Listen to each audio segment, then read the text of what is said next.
College ക്യാമ്പസിലെ തണൽമര ചുവട്ടിൽ വെച്ചാണ് അമീനും ഷഹാനയും ആദ്യമായി കണ്ടുമുട്ടിയത്. കാറ്റിൽ പറക്കുന്ന തട്ടവും ആരും കൊതിക്കുന്ന ആ കണ്ണുകളിലെ തിളക്കവും അമീൻ്റെ ഹൃദയത്തിലേക്ക് പെട്ടെന്നാണ് പടർന്നു കയറിയത്.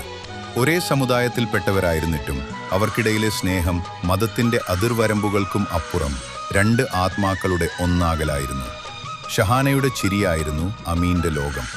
പെരുന്നാൾ രാവുകളിലെ മൈലാഞ്ചി മൊഞ്ചുള്ള അവളുടെ കൈകളും ഇരുവരും ഒന്നിച്ചു കണ്ട സ്വപ്നങ്ങളും ആ പ്രണയത്തിന് ആഴം കൂട്ടി. വീട്ടുകാരുടെ സമ്മതത്തോടെ തന്നെ നിക്കാഹ് കഴിക്കണമെന്നതായിരുന്നു അമീൻ്റെ ഏറ്റവും വലിയ ആഗ്രഹം. നമ്മൾ ഒന്നാകുന്ന ആ ദിവസം, ദുആകളിൽ മാത്രം ഞാൻ ചോദിച്ച ആ നിമിഷം, അത് മാത്രമാണ് അമീൻ എൻ്റെ ജീവിതം, ഷഹാന എപ്പോഴും പറയുമായിരുന്നു.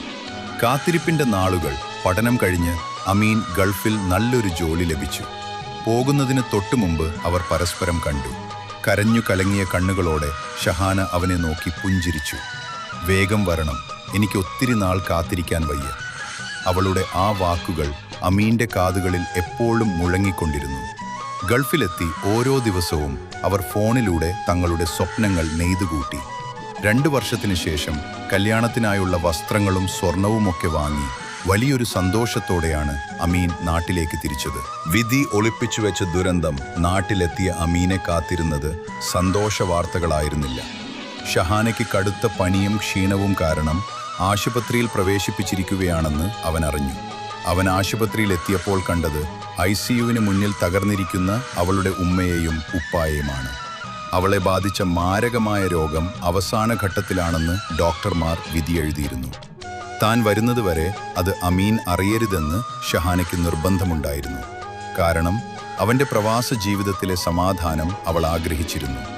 കണ്ണുകളിൽ ജീവന്റെ അവസാന തിരുനാളവുമായി കിടക്കുന്ന ഷഹാനയെ കാണാൻ അമീൻ അകത്തേക്ക് കയറി.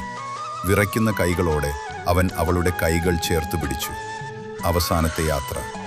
അമീൻ, എന്നോട് പിണങ്ങരുത്, എനിക്ക് നിന്റെ വധുവാകാൻ പറ്റിയില്ല. ഷഹാന വളരെ പ്രയാസപ്പെട്ട് സംസാരിച്ചു. നീ ഒന്നിനെക്കുറിച്ചും ആലോചിക്കേണ്ട ഷഹു, നമ്മൾ ഒന്നിക്കും ഇൻഷാ അല്ലാ. അമീൻ്റെ കണ്ണീർ അവളുടെ കൈകളിൽ വീണുണങ്ങി. അവൾ തൻ്റെ മങ്ങിയ കണ്ണുകളോടെ അമീനെ നോക്കി ഒരു വട്ടം കൂടി പുഞ്ചിരിച്ചു. പ്രണയം നിറഞ്ഞ ആ കണ്ണുകൾ പതുക്കെ അടഞ്ഞു. മെഷീനുകളിലെ ശബ്ദം നീണ്ടൊരു നിലവിളിയായി മാറി.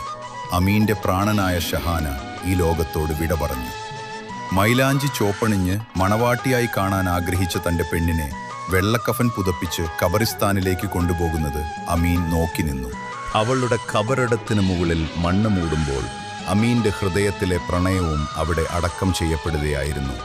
ഇന്നും ഓരോ പെരുന്നാൾ